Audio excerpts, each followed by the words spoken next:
मेरे प्यारे बंधुओं और बहनों, सबको नमस्कार।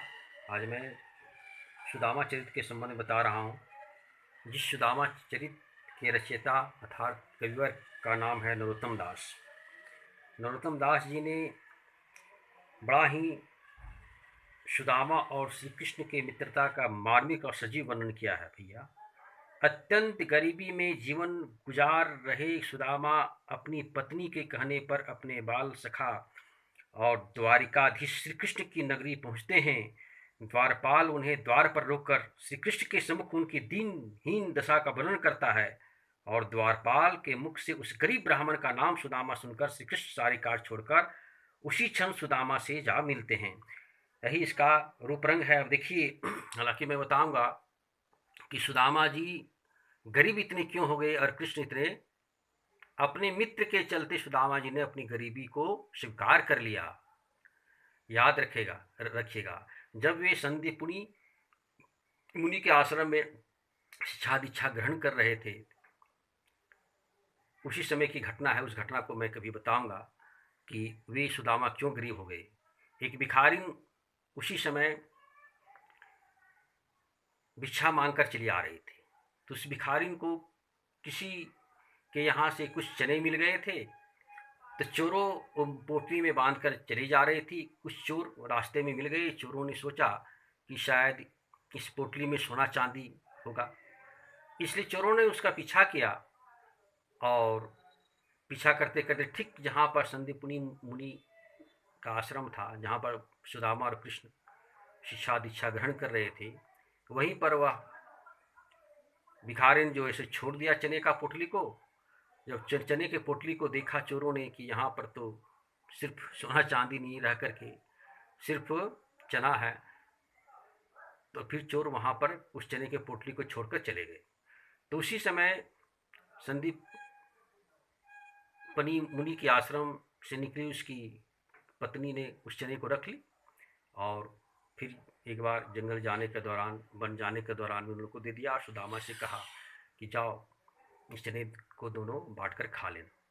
लेकिन एक बड़ी बात और मैं बता देना चाहता हूँ कि उस चने को लेकर उस भिखारिन ने श्राप दे डाला था कि जो इस चना को खाएगा वो कंगाल हो जाएगा। तो इस चीज़ को सुदामा जानते थे, कृष्ण नहीं जानते थे, इसलिए सुदामा जी ने छिपकर, कृष्ण से छिपकर उन्होंने इस चना को खाया था। इसलिए भगवान सोचे थे कि मैं ही गरीब बन जाऊं, मैं ही कंगाल बन जाऊं। ये मित्रता का अनमोल भाव है, अनमोल रत्न है।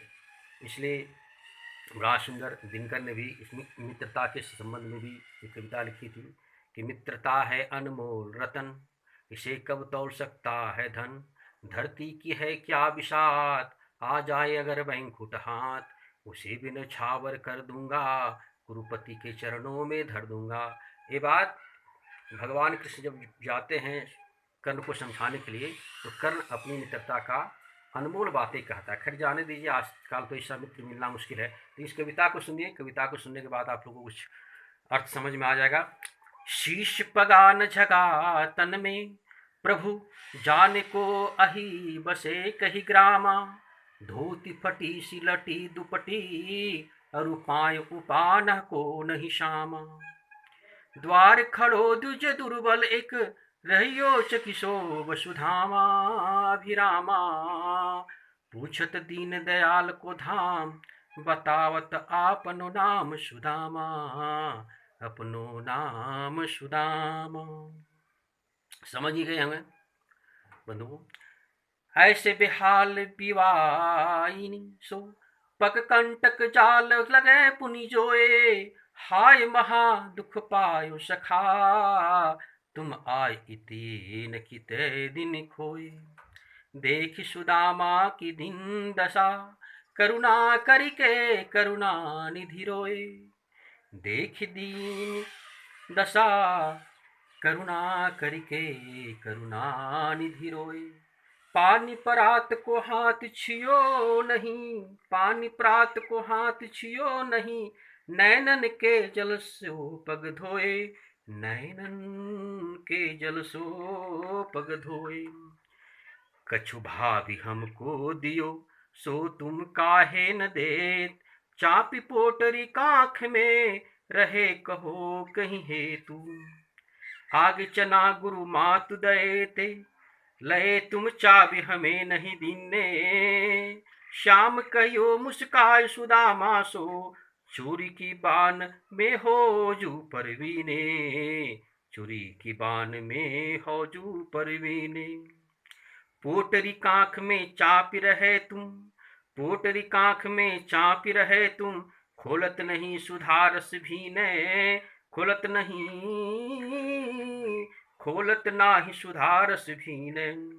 पाछले बानी अजौ न तजौ तुम, पाछली बानी अजौ न तजौ तुम। तैसे ही भाभी के तंदूल किन्हे, तैसे ही भाभी के तंदूल किन्हे। वह पुलकानी वह उठी मिलनी, वह आदर की बात, वह पठवनी गोपाल की कछु न जानी जात। घर घर कर ओढ़त फिरे तनक दही के काज। कहाँ भयो जो अब भयो हरि को राज समाज, हरि को राज समाज। हौ आवत नाही हुतौ वाही पठयो ठेली।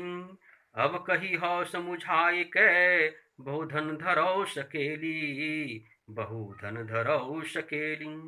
वैसे ही राज समाज बने गजबाजी, घने मन संभ्रम छायो।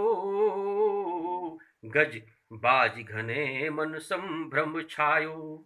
हाथिर घोड़ों का भरमार और आलिशान महल को देखकर उसके मन में भ्रम आ गया। भैया कैंधु पर यो कहूँ मार्ग भूली, की फैरी के मैं अब द्वारका आयु, द्वारका आयु।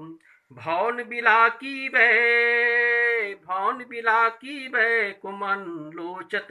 सोचत ही सब गाँव मझायो, सोचत ही सब गाँव मझायो। पूछत पांडे फिरे सब सो पर, झोपड़ी को कछ खोज न पायो हो, झोपड़ी को कछ खोज न पायो। कै वह टूटी सी छानी हती, वह कुटिया छोटी सी थी, टूटी हुई थी, उसी के विषय में बोल रहे हैं। कै वह टूटी सी छानी हती, कह कंचन के अब धाम सुहावत।